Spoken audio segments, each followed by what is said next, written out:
Alhamdulillah, Alhamdulillahi Rabbil Alamin.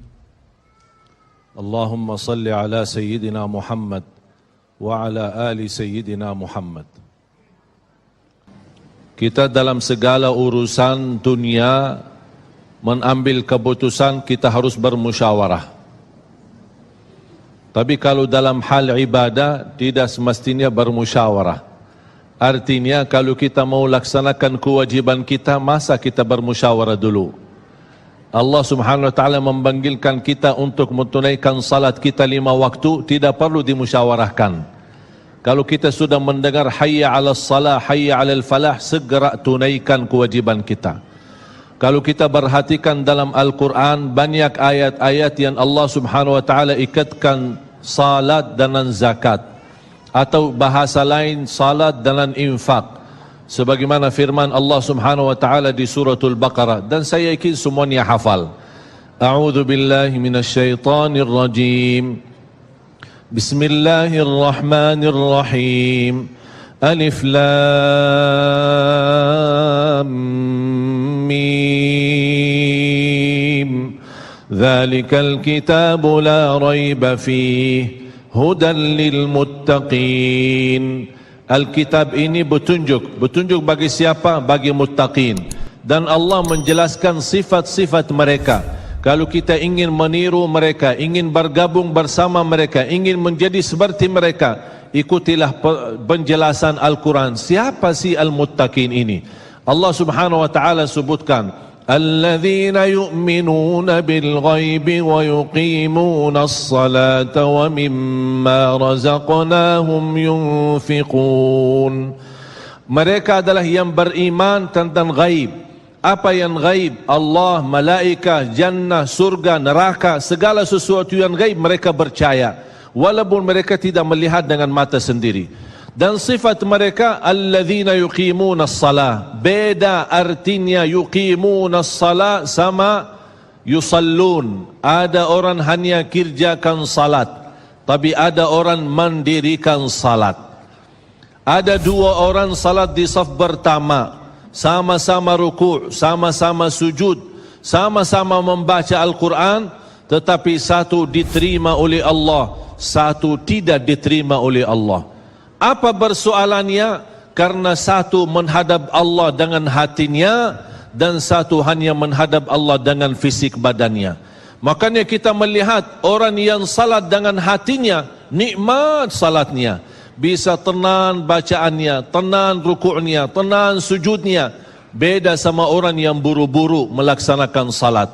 Saya pernah masuk satu masjid, habis saya tahiyatul masjid duduk. Saya melihat seorang baru masuk dan juga tahiyatul masjid. Saya melihat gerakan salatnya, subhanallah, bukan subhanallah, na'udzubillah. Luar biasa cepat. Saya hanya menangkapi bacaan gerakan salatnya. Saya baca Al-Fatihah. Saya baru selesai waladdallin amin. Dengan saya mencuba bagaimana bandingkan bacaan Al-Fatihah dengan salat beliau, dia sudah sampai ke tahiyat. Padahal baru saya selesai surat Al-Fatihah. Salat apa ini yang kita kerjakan? Banyak orang-orang berlomba-lomba seolah-olah ada juara. Siapa yang paling cepat selesai salat dapat juara 1. Inilah yang terjadi dalam keadaan kita. Makanya kita merasa tidak nikmat salat kita. Yang kita hanya kejar seminar khusyuk dalam salat, latihan khusyuk dalam salat. Sebenarnya Bapak Ibu biar faham, tidak ada perintah dalam Al-Quran memerintahkan salat yang khusyuk. Tidak ada perintah dari Rasul salat yang khusyuk. Salat khusyuk itu apa? Salat yang khusyuk hasil dari salat yang tenang. Allah perintahkan ketenangan dalam salat. Ar-Rasul SAW memerintahkan ketenangan dalam salat. Kalau sifat khusyuk adalah sifat orang mukmin yang melaksanakan salat tumaknina. Qad aflahal mu'minun alladzina hum fi salatihim khashi'un.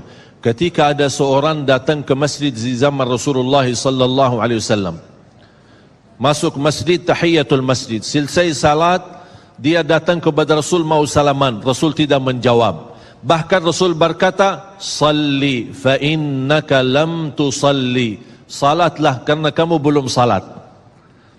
Dia pergi ke depan, salat lagi, selesai balik lagi bertemu Rasul. Mau salaman, Rasulullah SAW tidak menjawab. Salli fa innaka lam tusalli, salat dulu karena kamu belum salat. Sampai 3 kali dikasih tahu oleh Rasulullah SAW. Akhirnya orang berkata, mohon maaf ya Rasulullah, saya tidak tahu selain ini salatku. Gimana? Kata Rasulullah SAW, fa idza qumta faqum mutma'inna. Kalau berdiri, berdiri tenang, tumaknina. Tumaknina salah satu rukun di dalam salat. Tidak sah salat seorang tanpa Al-Fatihah, betul? Sama tidak sah salat seorang tanpa tumaknina. Baca tenang, rukuk yang tenang, sujud yang tenang, wallahi akan terasa nikmat. Dari hasil ketenangan dan upaya dan ikhtiar kita akan muncullah rasa khusyuk. Karena khusyuk bukan sesuatu yang datang dari luar, tapi khusyuk sudah ada di dalam hati. Tinggal bagaimana cara dikelola, bagaimana bisa dikembangkan cara salat yang tenang. Sebenarnya Bapak Ibu biar faham, tidak ada perintah dalam Al-Quran memerintahkan salat yang khusyuk. Tidak ada perintah dari Rasul salat yang khusyuk. Salat khusyuk itu apa? Salat yang khusyuk hasil dari salat yang tenang. Allah perintahkan ketenangan dalam salat.